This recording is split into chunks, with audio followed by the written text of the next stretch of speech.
Hello, and welcome back to another video. I've always wanted to be able to draw to the level of anime, but I haven't yet grasped the skills I've needed in order to create that kind of art yet. I really struggle with realism, and I think anime is just a little too close to that for my brain to handle.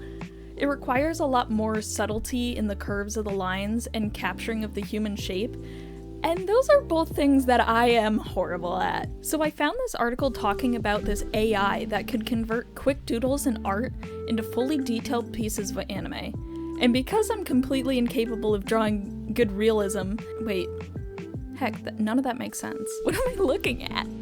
Basically, the gist of this sentence is I'm incapable of drawing good realism, and I don't have the patience to practice. I also have such an exaggerated and cartoony style that I can't wait to see what the AI makes of it. So first, I gathered all the pieces of art that I wanted to go through the software, and then, most importantly, I downloaded the software.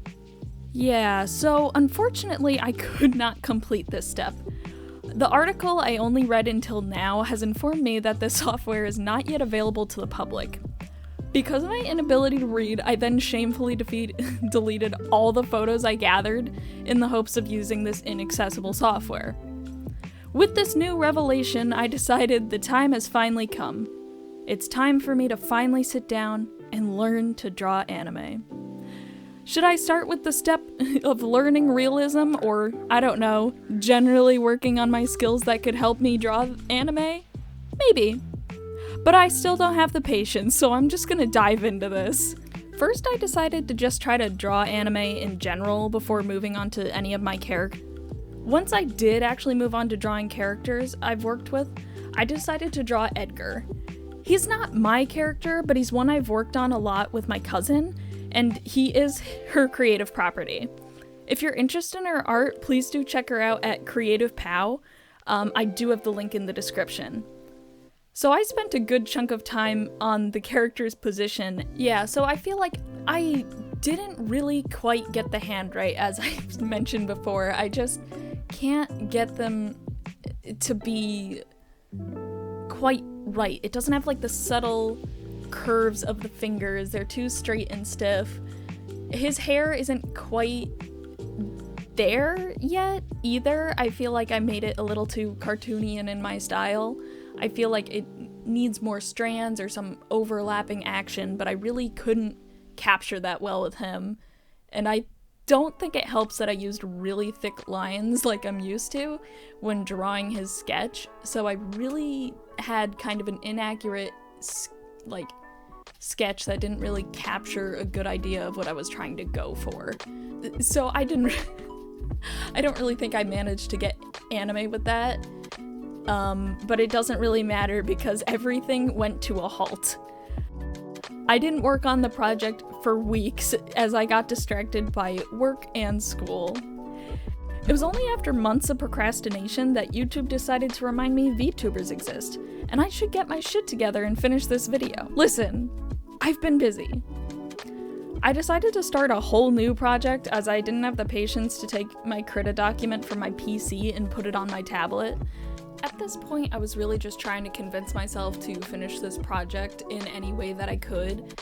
I've been waiting to learn how to draw anime for a long time, since I find I get insecure about my artistic abilities when I find an area or style I can't mimic. I think this came from knowing that as an animator, I would have to be able to learn and adapt to many different styles in order to work on various projects within the industry.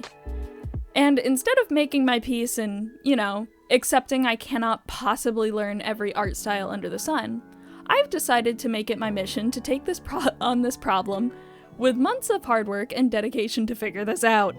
Okay, so I've reached the point where I've managed to use so much RAM on my tablet that it can't take it anymore. So despite my wishes, I had to take the file and transfer it over to my PC to finish it. And I want it to be said that this is the tablet I animate on. How the hell did I manage to fix this up so bad? What did I do to achieve this? I think it might be the canvas size. Maybe hours of drawing on 3000 by 3000 was too much. So at first I tried working on it from my PC, but I quickly relearned the frustrations that came along with that.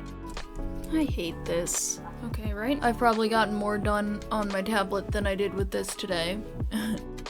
Since my patience is short, as I think all this video has demonstrated, and maybe I should learn patience, I decided Ibis Paint instead. I probably could have stuck with Krita on a smaller canvas, but I didn't really think about it until later, and honestly, by that point I found it was the least of my worries and I was just going to work with what I had it on. If there's one thing this project has taught me, it's how diverse the style is. I can understand people saying, no duh, but it's honestly so much wider than I could have ever imagined. I understood the various levels of detail within each piece, especially when compared to animated anime. But to see the difference in line types, thickness, color, eye shapes, coloring, noses, and everything else under the sun, it just surprised me to see such a wide diversity in the style. I generally think of styles as being like really well defined and having very distinctive characteristics, but this kind of just reminded me like how open styles are in general, especially when thinking of cartoony styles, which is more what I work with. I kind of didn't realize how diverse that style even is. I think the real surprise to me and what really caught me off guard is how close it is to being cartoony. I mean, yes, it's animated, so you have to have a certain level of lack of detail in some parts in order to make it viable to animate at all. You can't put in too much detail or else you won't be able to animate anything with any reasonable amount of time. But one of the few things I read as a child was Cheese Sweet Home. I actually purchased the first piece recently to reconnect with my childhood a little bit, and I found a lot of similarities of my style was taken from Kanata Konomi's work. I've honestly kind of avoided anime since I started my art journey, not because I didn't like it, but honestly the insecurity it made me feel. I felt like I wasn't able to achieve that level of skill at the time. To draw anime has been a goal I've been working towards for a good 3 to 4 years now. Not because I wanted it to be my style, but as a measurement of my skill level as an artist. I would have never expected to find the wide variety of styles that I found. I think it just taught me that I got a little blind in my goals, that I didn't see how close I really was to achieving my goal. I have reached a point where a lot of my insecurities have been mitigated by my ruthless improvement of my art skills, but I think this has helped me to wake up and see how far I've really come. I definitely have more to improve. Hands. But for the moment, I'm grateful for where I am as an artist. I have to say, I'm quite happy with the results I got in this art piece. It definitely takes a lot more time and detail than my typical style, and I think I would really struggle with trying to animate in this style, but I really enjoyed the experience. I find it entertaining to see how, despite my efforts, a little bit of my style managed its way into the art piece. I wouldn't say I wasn't really trying to put my style in there, but I definitely was trying heavily to rely on the references I was using, and I'm kind of surprised with how much actually still, resembles my work. I think it's just kind of an unavoidable part of making art at any point. You can't ever really completely draw out your style. But with that, thank you all so much for watching. Please do consider liking and subscribing, and as always, all my media is linked in the description below. Thank you again, and have a great day.